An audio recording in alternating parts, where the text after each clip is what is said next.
Hello there, welcome to the Saroy channel, wherever you are in the world, and I really do hope you're doing remarkably well and keeping yourself in good shape and enjoying the weather out there because it's starting to improve. Loads of love to each and every one of you, and before we get started, don't forget to get that quintessential hot or cold drink, whatever it is that you like, because I've got a fabulous story for you tonight.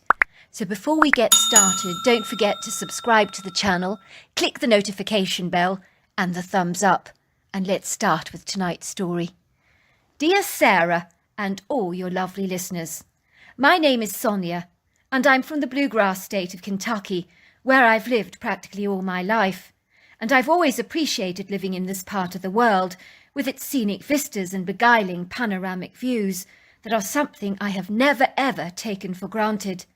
I am so fully aware of the privileges of living so close to the natural world, which does of course not come without its own risks, for as wonderful as the natural world may be, with all her masterful treasures, there are things that can invariably happen from time to time out here that remain steeped and clouded in mystery, and we can only be left wondering, what the heck?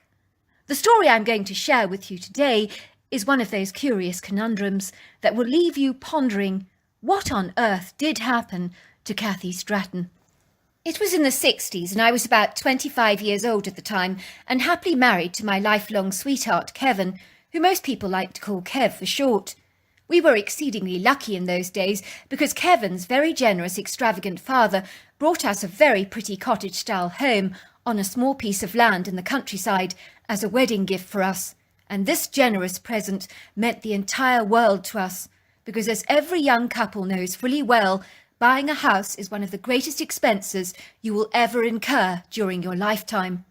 This was the flying start we invariably needed to settle down to our brand new lives as man and wife, without being crippled by the expenses of a new home.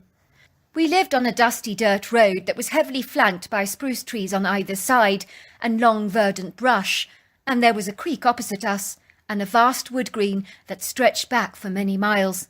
One of my neighbours lived in the heart of the woods, and her name was Kathy Stratton, on whom my story is really all about.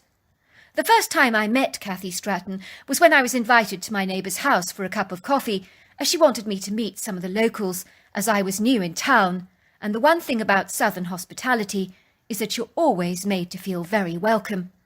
I remember feeling ever so slightly shy as I made my way to my neighbour's front door, which was flung open as soon as I arrived.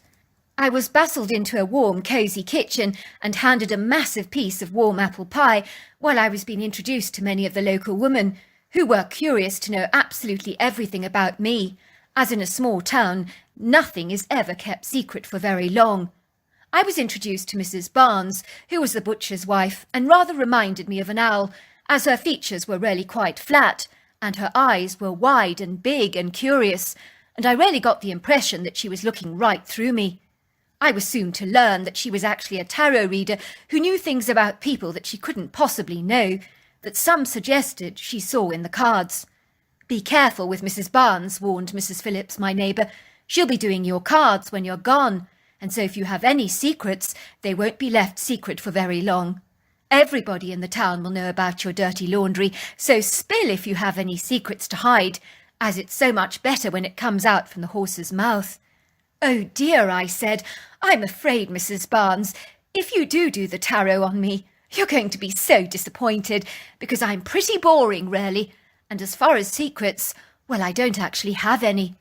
I think you'll be surprised how interesting you actually are, said Mrs. Barnes, who continued to study me, as if I was a subject of great intrigue. As for secrets, she said, everybody has secrets, even if they're not fully aware of them. Oh, and this is Paula Stiles. She runs the local hair salon in town, said Mrs. Phillips, introducing me to the attractive young stylist. Is that really your name? I laughed. Or did you change your name to fit your profession? No, it is my surname, laughed Paula, who was a very pretty, likeable young woman with long tassels of blonde hair that was pulled away from her face with a large pink band. I noted she had very alluring almond-shaped blue eyes that were framed by long flake eyelashes. She was wearing trendy white boots, a short white pleated skirt, and a fluffy pale pink top. It would seem that Paula Stiles was indeed the local trendsetter of our town, who led the way with her flair for fashion. Maybe that's why I married William, or for the benefits of his surname, she laughed, giving me a humorous wink. Everyone was talking and laughing and having a great time, but one pretty woman in the corner of the kitchen looked exceedingly out of place and awkward and shy. I noticed her at once, as she reminded me of a gentle doe. She had long, gleaming brown chestnut hair and frightened-looking hazel eyes. I noted that she was wearing a very neat, meticulous purple cashmere cardigan with a straight vertical line of pearly buttons, complemented by a full-bodied skirt with a white pair of flat court shoes. Mrs. Phillips, my host, introduced me to her. "This is Cathy Stratton. She lives over there in the woods with her husband," she said to me. "Hello, Cathy," I said. "It's lovely to meet you." "Likewise," she said, in a very gentle voice. The moment that I met Cathy Stratton, I felt a deep connection with her, which was very peculiar, given she was desperately shy and very unassuming. But the only way I can describe that feeling was I felt that I'd known her before, maybe in another time or another lifetime, but there was this spark between us, and I perceived that she felt it too. "Do I know you?" she asked me awkwardly. "I feel as if I've met you before." And so began my extraordinary friendship with Cathy Stratton, and within 6 months Cathy and I had become the very best of girlfriends, and it was an unlikely friendship, as Cathy was exceedingly introverted, and we were both very different, but for some reason we got on famously together, as if we'd known each other all our lives. For some reason I was able to open her up and get her to talk much more freely. People in the town commented that Cathy was coming out of her shell and blossoming. "I don't know what you've done, Sonia, but well done to you," said Paula Stiles, applauding me.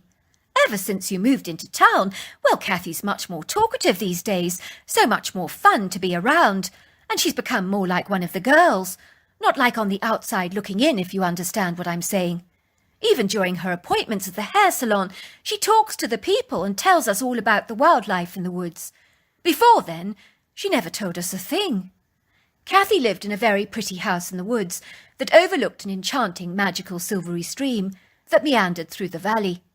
The house was aesthetically pleasing, symmetrical and modern in design, with seamless floor-to-ceiling glass windows that opened up onto a wraparound wooden deck. It possessed whitewashed wood-panelled walls, pretty sash windows, and a grey slate roof. It had been built by her husband, who I gather was an extraordinary carpenter. I was to learn that the couple loved nature and enjoyed being close to the indigenous wildlife. "I've always wanted to live in the woods," she told me once, "surrounded by trees and the whistling wind. It was something I dreamed of all my life. I love being able to watch the wildlife, and I'd befriended some raccoons that were so skittish at first, but are now eating out of my hands. We also get deer coming close to the house, and I leave apples out for them, which they love." My strange, incredulous story begins when Cathy simultaneously popped over to my house for a casual cup of tea and a delicious slice of my chocolate cake, which was a regular thing to do in those days, as we didn't have the benefits of social media, so popping around for a chat was a normal thing to do. On this particular occasion, her usually meticulous appearance was much more dishevelled, as not all of her buttons on her electric blue cashmere jumper were actually buttoned up correctly. She was wearing 2 different shoes on either of her feet, one that was white and the other tan. It wasn't like her to be this slapdash. I also noticed that her countenance looked rather flustered and upset. "Something completely terrible has happened," she told me. 2 of the raccoons that I befriended, I found them lying dead on my front doorstep yesterday morning.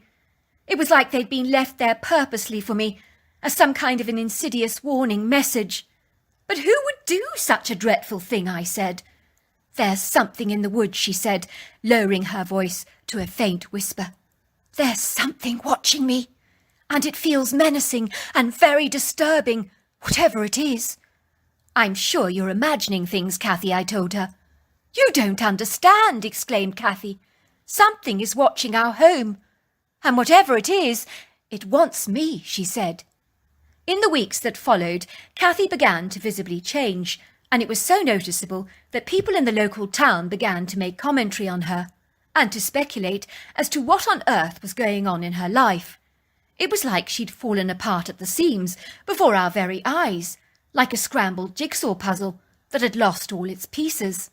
"There's something going on with the poor mite," said Mrs. Phillips. "She's not herself, the poor thing. It's like she seems rather spaced out these days. Something is clearly troubling her.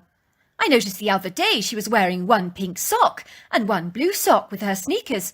She's never done something like that before. She's normally such a flawless dresser. She never has a single hair out of place normally, but without wishing to sound rude, her hair looked rather messed up." "Well, she does usually visit my salon once a week for a wash and blow-dry, but she hasn't booked an appointment with me for weeks," admitted Paula. "So something's going on with her. She used to be so particular about her appointments, couldn't bear it if her hair was out of alignment, but now she doesn't seem bothered. Maybe she's having trouble in her marriage, or possibly financial issues," said Mrs. Phillips. "It's definitely not that," said Mrs. Barnes. "I've done her tarot cards, and she has no issues with her marriage nor with her finances. I get the distinct impression from what I'm reading in the cards that something sinister and evil close to home is causing her a great deal of distress. That's what the cards keep appearing to tell me, but they refuse to elaborate upon this mystery. Do you know anything, Sonia? As she is your best friend. All I know is that she thinks something is watching her in the woods that's making her feel alarmingly unsettled and uneasy. But these days she just clams up and doesn't say much about it. I think it's because I wasn't taking her claims very seriously, and that was the nail in the coffin for me, because she doesn't want to talk about it anymore. You know how reticent and self-effacing she can sometimes be." As you can imagine, I was increasingly concerned by Kathy's strange behaviour, and so when I went to visit her, I brought along a pecan nut pie with me and a bunch of flowers to cheer her up. When she led me into the house, she was behaving very strangely, as she looked over her shoulder as if troubled by something in the brush, and bolted the door behind me and led me quickly into the kitchen. I was shocked to see that she was still wearing her pyjamas at 12 o'clock in the afternoon. It then hit me hard like a brick in the head. Was my best friend sick, I wondered? Had she been diagnosed with a deadly disease like cancer?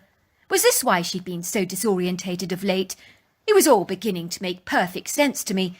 At least I thought it was. But as usual, my misguided interpretations were way off target. "I'm worried about you, Kathy," I said. "Tell me what's going on. Have you got cancer?" Kathy was standing by the kettle, boiling the water for our coffees. "Cancer? Good grief, no," she said. "I haven't got cancer. What on earth gave you that impression? Do I look that bad?" "Well, you have looked better," I admitted. "Please tell me, what on earth is going on with you? Everyone in town has noticed that something's up with you." Kathy looked indignant. "So you've all been talking about me behind my back, have you? That's very nice. It's nice to know who your friends are. We're just worried about you, Kathy, that's all. Everybody cares about you here. And we're more than just a little concerned about you. Please tell us what's going on. I told you my problem a while ago, but you wouldn't listen to me." "You mean all that stuff you told me about being watched?" "Yes, that. And there is more, of course, but I'm scared to share any of it with you, because you'll think I've lost my mind, or should end up permanently locked up in a nut house." "One thing you're not is mad, Kathy," I assured her. "You are one of the most level-headed, practical people I know. Reserved, quiet, and contained, yes. But mad? Most definitely not. Well, you might change your mind about that when I tell you what happened to me." "Go on," I said. "I'm all ears." Kathy was holding her coffee mug so tightly with her hands that I could see the whites of her knuckles, and I could also discern that her jaw was tightly clenched. She took a quick sip of her coffee and looked at me directly in the eyes. "Do you believe in monsters?" she asked me. "Depends on what you consider a monster is. For example, whales are referred to as monsters of the deep, and dinosaurs are considered monsters from prehistoric times. What exactly are you getting at?" Kathy lowered her mug and looked straight at me. "There's a monster living in our woods, and I've seen him myself." At that, I didn't know quite how to react. "Where did you see it?" I asked. "Well, as you know, I've been feeling very unsettled of late, in fact for rather a long time, and I expressed my misgivings to Mike, but he reacted much like you and the rest of them and told me I was just imagining things. But it's hard to explain. When you know you're being watched, you just know. One morning I woke up and I was hanging some washing on the line. I felt that feeling again, that disturbing, horrifying feeling that something was watching me. And so I went to the house to bring out my rifle and went directly into the woods to search for the thing that was staring at me. And that was when I saw it. I watched as Kathy visibly began to shake as she told me what she'd seen. It was standing behind a spruce tree, holding up one of the large branches in its massive hands and pulling the branch towards him, backwards and forwards, rather like an elastic band. But this branch is something you and I, Sonia, physically wouldn't be able to move at all, because it would be way too heavy for us. But to this critter, it was nothing at all. That's how strong and powerful he was. I could sense the critter wanted me to see him, as he made absolutely no attempt to hide himself from me. It's funny, and I know it sounds odd, but I sensed that the creature rather fancied me. It was almost like he was strutting his stuff, rather like a peacock with its feathers. It was like he was showing off with a "look at me, look how strong I am" sort of thing. Well, why should that be funny, Kathy? You're a very attractive woman. But I'm not sure a monster could discern what an attractive woman actually is. But more to the point, what did this thing actually look like? You believe me? Asked Kathy, looking dumbfounded. I didn't think you would. Of course I believe you, I said. You may be a lot of things, Kathy, but a liar you most certainly are not. Thanks a lot for that, said Kathy, looking heartily relieved. It means a lot to me, she continued. Well, the critter looked like a combination of both man and beast. He was built like a giant, for power and speed, as the portions of his body were mighty. He was taller than our front door, which makes it easily over 8 foot tall, and it was easily as wide. I mean, this thing was burly, with a barrel chest and overlong arms like an ape. It was covered all over with long, ropish hair that was a greyish-brown colour. I think it almost looked like a wild man, but with ape-like influences. The face was so human, and this thing had a beard and a moustache, and long shoulder-length hair, and an unusually large head that was shaped rather like a dome. I believe you, I said. I only have to look at your face to see you're not making this stuff up. What on earth did the critter do? Well, as I told you, he was behaving like a peacock, really strutting his stuff. He really did look like he fancied himself.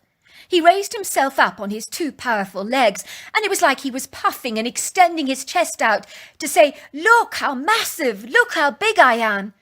He then went and pulled up an entire spruce tree from the ground, roots and all, as if he was pulling out a weed. It was that effortless for him. He then turned the tree upside down and planted it into the ground. I mean, who plants a tree upside down in the ground? How weird is that? That's very weird, but you're saying he pulled the whole tree out and planted it upside down in the ground? I mean, that takes enormous strength. I told you. You must have been frightened, I said. Frightened, laughed Kathy, throwing her coffee all over the place. Frightened? I was terrified, Sonia. So terrified that I couldn't move. It was like my body froze up like a solid block of ice. No one tells you about that kind of fear, do they? You hear how the human body is equipped with a phenomenal adrenaline response that enables you to flee from a predator. But that did not happen to me. My mind wanted to run, but I couldn't. I was paralysed by terror. I promise you that that beast could have gobbled me up in a second if it had wanted to, then and there, because I couldn't have moved a muscle, even if I'd wanted to. That's how terrified I was. That's extraordinary, I said. I have heard of animals so filled with fear that they can't run. Now I know why. What did the critter do next? It just looked at me with its intensive stare, as if it was just staring right through me. I was surprised because it wasn't aggressive or mean in any way. In fact, on the contrary, it seemed rather friendly and benign, as though it really rather liked me. And then it just glided away and was gone from my sight. Well then, that's good, I said. I mean, if it had intended to harm you, it would have already done so. But it left you alone, didn't he?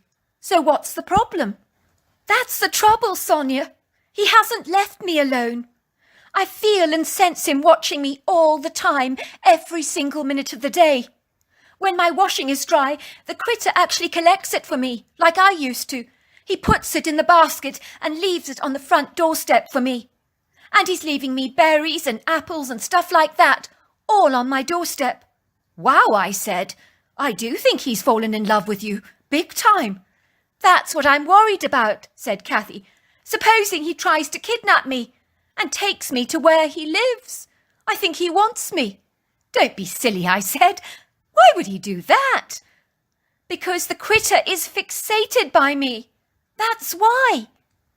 Those were the last words that Kathy ever shared with me, because the following day her husband returned home from a day at work to find that Kathy had vanished and disappeared into thin air.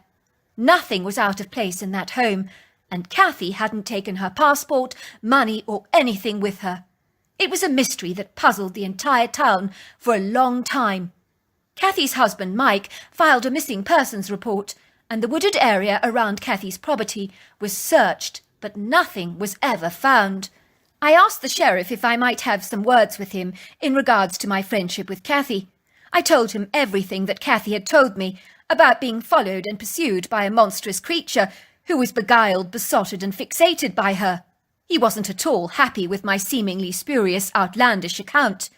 "You expect me to tell my superiors stuff that you're telling me," he said. "Are you for real, woman? I'll be laughed at out of town with such fictitious stories like yours. What on earth are you smoking? Are you high on something?" "I promise you, Sheriff, that's what Kathy told me." "I'm sorry," said the sheriff, ushering me quickly out of the office. "I have an investigation to run, not a circus." As you can imagine, I was exceedingly frustrated, as no one was paying any attention, nor were they listening to my claims, and my husband begged me to keep my mouth shut, as I was embarrassing myself by suggesting that a monstrous beast or a hairy man had kidnapped my friend. Several search parties were conducted in and around a broad expanse of the area, and no sight or sound of her was ever found. Mrs. Pierce, the woman who did the tarot, discerned from reading the cards that Kathy Stratton had a secret love interest who was obsessed and beguiled by her, and that they'd seemingly fallen passionately in love and run away in the sunset together to live happily ever after. But in my opinion, she had misinterpreted the cards, because I don't think Kathy went willingly. "The little minx," said Paula. "Who would have thought the likes of Kathy Stratton would have the brass neck to rush off into the sunset with a secret love interest? Good for her. I'd have never thought she had it in her. No wonder she looked so dishevelled all the time. It's the quiet ones you have to watch." "It all makes sense," agreed Paula Stiles. "I mean, that husband of hers was a real stick in the mud, wasn't he? I wouldn't blame her for running off to pastures new. I only wish she'd opened up to us about it, and the mysterious, elusive stranger that she was seeing. In truth, it would seem that nobody believed that Kathy was missing at all, and it would seem even the sheriff held those distinct views. He believed that Kathy had run off into the sunset with a tall, dark, sultry stranger who had swept her off her feet.